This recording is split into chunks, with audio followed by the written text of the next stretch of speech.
This has inadvertently become a celebration of superheroes channel, so I might as well embrace it at this point, right? I've talked in past videos about how sparse superhero content was before the boom of the 2010s, which was the context within which I initially saw this film. I was sold on the concept of Bolt the Super Dog, a white Swiss Shepherd hero given a variety of incredible superpowers. From super speed to super strength to laser eyes to a thunderous bark. He had the whole nine, but above all those gifts was the superest of powers. Fierce loyalty to this little girl named Penny, who he was sworn to protect. 10 minutes into the movie though, I realized it was a bait and switch as usual. As usual. This bait and switch always annoys me when they set up a really cool action concept and then switch things soon after and tell a generic family movie adventure. And I love family movies, don't get me wrong, but for example, the Will Smith and Tom Holland spy movie. How many high-budget spy adventure films do you know that have been animated to this level of quality? Would have been really cool if that was the movie, but this is animation, so we have to veer into silly territory. There's a huge untapped market for Incredibles level high-budget action adventure animation, and I wish they could do more with stuff like this, you know? I digress, but when I was a kid, we had cartoons like The Centurions and Rambo, The Force of Freedom, and so many other straight-up action adventure shows without the silliness that animators seem to think that children should watch.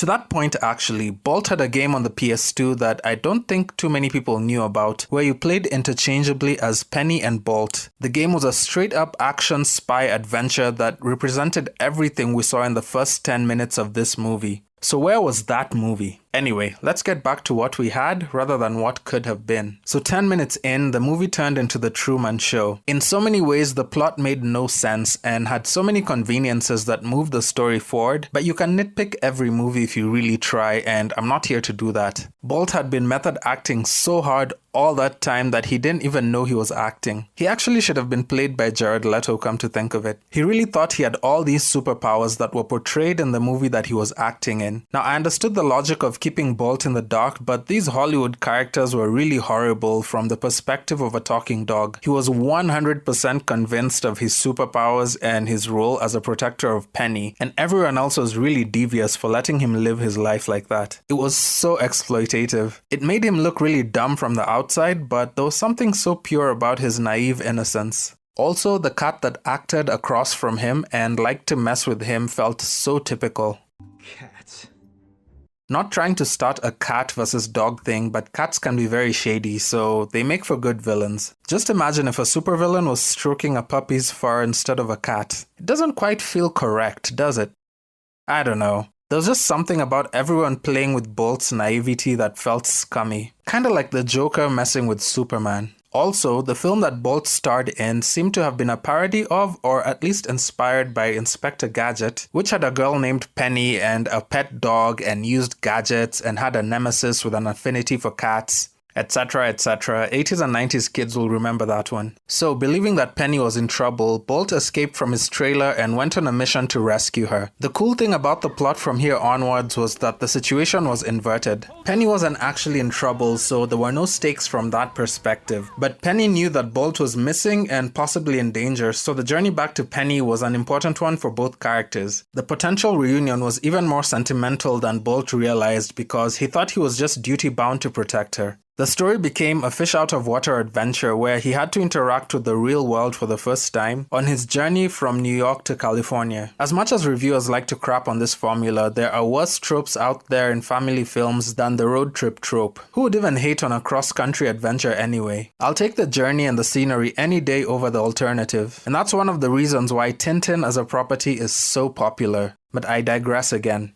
Bolt discovered that he didn't have the superpowers that he thought he had, and he blamed it on styrofoam. It was the only unique thing he had interacted with which he thought could logically be weakening him, sort of like his kryptonite. Poor dog.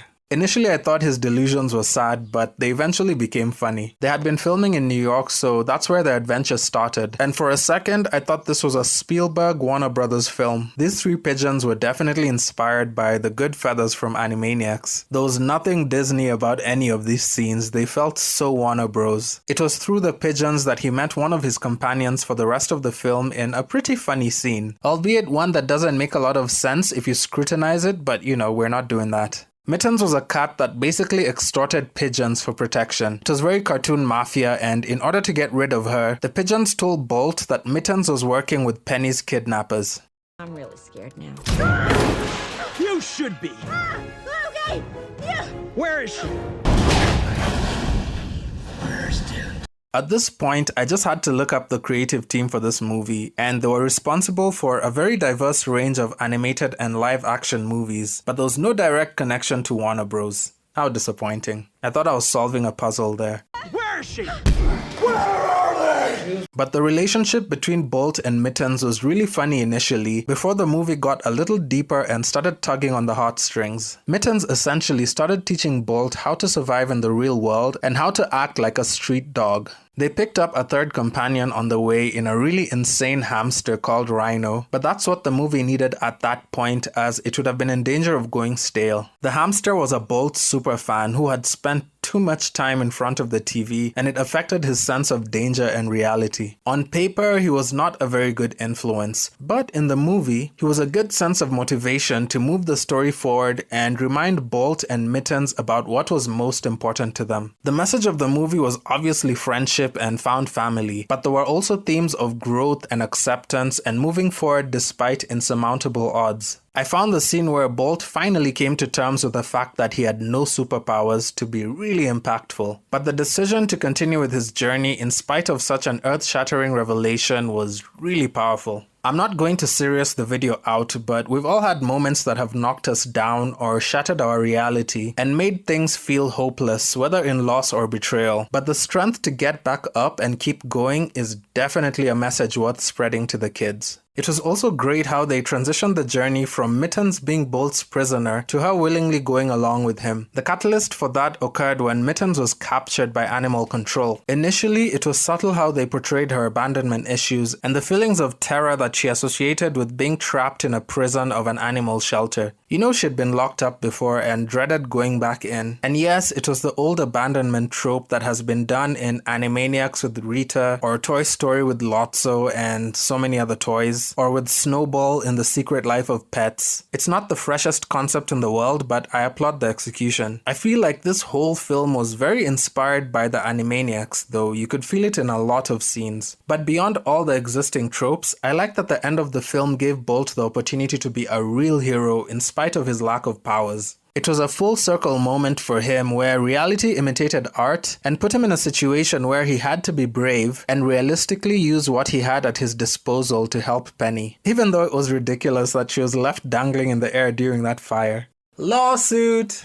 Okay, the film had a lot of really scummy, weird and selfish adults, but that's always par for the course with kids' films. And this was set in Hollywood after all. But I think for me, who came into this hoping for one thing and got something else instead, the overarching theme of the film felt like letting go of the fake artificiality and popularity of showbiz and embracing the real world. Going out and actually experiencing things outside of your sheltered bubble. Get out of your comfort zone type of thing. And it was just funny watching this alley cat teaching Bolt how to be a dog, showing him the basics of what he's been missing out on. Some people have taken this as a negative conformist message and giving into stereotypes, but I just thought it was more about leaving behind a sheltered life and experiencing new things. You know, go touch grass and all those internet insults I see. Step away from the computer, stop living within the shackles of your rat race reality and go and see the world. But at the same time, the concept of found family is one that I will always fall for. You can't help who you're born to, but you can always choose who you associate with, and that makes those bonds all the more special. Or maybe I'm just full of crap and I have no idea what I'm talking about. But what did you think of Bolt, and where does it rank in your Disney hierarchy? Let me know in the comments below, and I will see you in the next one. Peace.